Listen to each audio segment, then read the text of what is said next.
An Instagram post Tuesday night led to some renewed speculation about Chancellor's future. Time for another round of Seahawks questions and answers. Q. What's up with Cam Chancellor's Instagram post in which he posted some video of his Seahawks playing days and wrote "fight till you can't fight anymore" with the hashtag. Does that mean he's coming back sometime soon? To quickly answer the last part of that question, no. Recall that he was placed on the reserve, physically unable to perform list when training camp began. And per NFL rules, that means he is ineligible to play in 2018. Don't take just my word for it.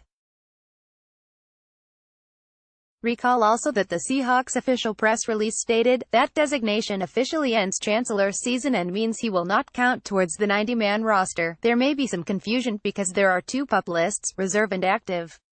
If you are placed on the active PUP list, as defensive end Dion Jordan was, then you count against the 90-man training camp roster, but you can also then return either for the beginning of the regular season, or if you remain on the PUP list when the regular season begins, after 6 weeks. Players on the reserve list, as noted, do not count against the 90-man roster but then also cannot return during the season. Chancellor is on that list due to a neck injury he suffered last November 9 against Arizona. The Seahawks are basically forced to keep Chancellor on their roster, but not the active 90-man roster, because they owe him injury guarantees of $6.8 million this season and $5.2 million next season. They could release him, but the salary cap situation means Seattle is better off hanging on to Chancellor for now. Also, the injury guarantees are why Chancellor has not officially retired, even if he wrote via social media on July 1 that he would not be able to play again. If he were to officially retire, then he would lose out on the injury guarantee money. So Chancellor is done for 2018. But what if Chancellor were to pass a physical in 2019 and want to play? Well, there's where things might get dicey. If Chancellor did pass a physical, then the Seahawks would almost certainly release him so that they wouldn't have to pay his $10 million base salary in 2019. The injury guarantee portion of $5.2 million becomes guaranteed if he is on the roster the week after the Super Bowl. Former NFL agent Joel Corey, who writes about salary cap issues for CBSSports.com, said recently that's Seattle's best-case scenario when it comes to Chancellor. You're better off having him on the roster in 2018 and see if he can pass a physical next year, and then you would not be responsible for the $5.2 million and could cut him next year, Corey said. Given Chancellor's health, the Seahawks almost certainly wouldn't take the chance of keeping him on the roster and having him potentially get hurt again and owing him all that money. So, sad to say, but regardless of whatever hints may get dropped via social media, it's sorta hard to envision realistic scenarios where he plays for the Seahawks again. Q. What's the receiver rotation going to look like with Doug Baldwin almost certainly out this week and maybe for a few more? Baldwin, as noted, figures to be sidelined for a few weeks with a sprained MCL suffered in the first quarter of Sunday's loss at Denver. Baldwin played just 11 snaps against the Broncos, and you saw Seattle adjust in a way that makes sense for the Seahawks to continue to adjust the next few weeks, using Tyler Lockett in the slot more, with Brandon Marshall and Jaron Brown outside. Pro Football Focus noted that Lockett ran 15 of his 21 routes from the slot after Baldwin was injured. You'd imagine the Seahawks would likely leave Lockett in the slot primarily for now, with the bigger Marshall and Brown on the outside. Seattle also signed Keenan Reynolds off the practice squad and he can play in the slot as well. That was his primary position in the preseason.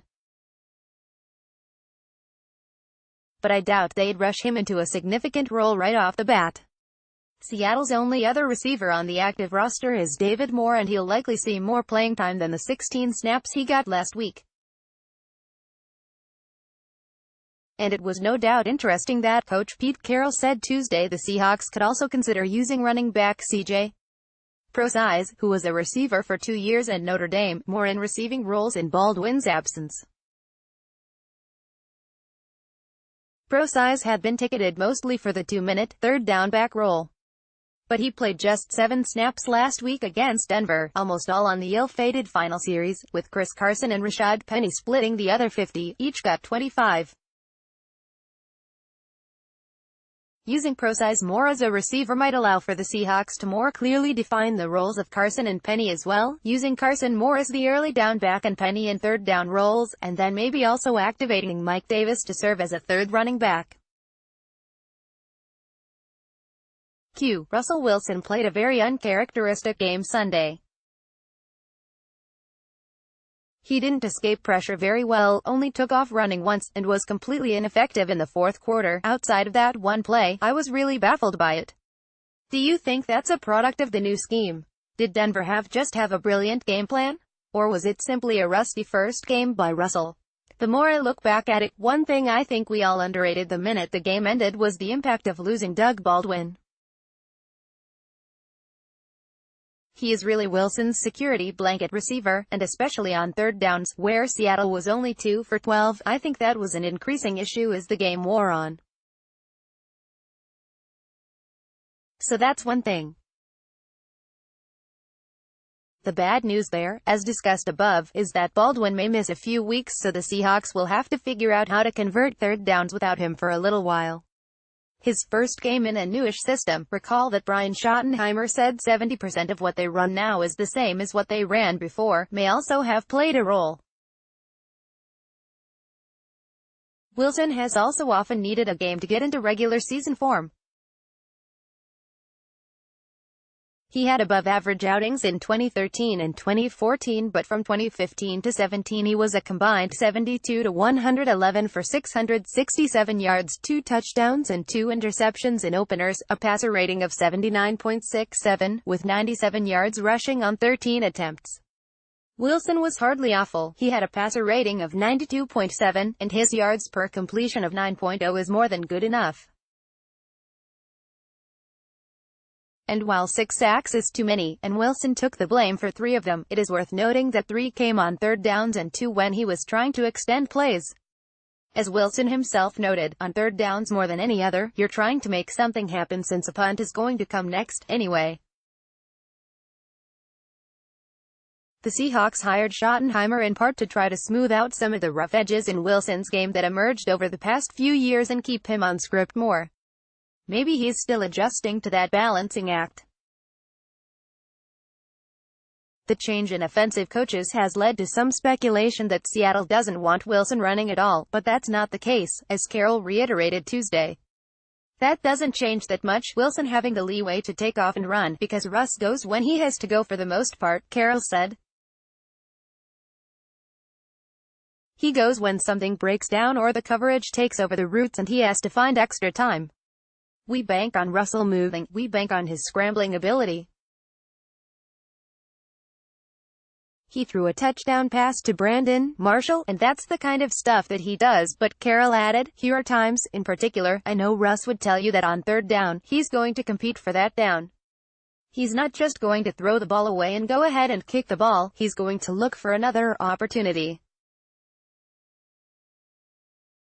Sometimes that bites you, and it did a couple of times. We'll always work at him understanding where the rush is coming from to try to make the best choices. That's the ball player he is. We're not taking that out of him. When the protection is really solid, he ain't going anywhere. He's not taking off to run, just to run. He never thinks that way. But when stuff breaks down or a side of the protection really collapses, he's going to utilize that space if necessary to try to make something really good happen, whether he's running or throwing the ball. That hasn't changed, no doubt. Seattle needs Wilson to play better. But if his track record means anything, then he will sooner rather than later. Q. What is the adjustment the team makes for a MNF game assuming it is a change in routine? They basically just move everything back a day. That was why Carroll spoke to the media on Tuesday instead of Monday. Tuesday was like their Monday this week, then Wednesday like Tuesday, etc. So that means their 2 big practice days of the week this week are Thursday and Friday. Then they will have a lighter practice on Saturday and then fly to Chicago. Since the game is more than one time zone away, they are leaving 2 days before the game instead of just the day before. That will make things trickier next week, though. But at least they are at home next week, so there is no travel. They will fly back to Seattle immediately after the game against the Bears, likely take Tuesday off and start their regular practice week on Wednesday. Said, off days are rarely totally off.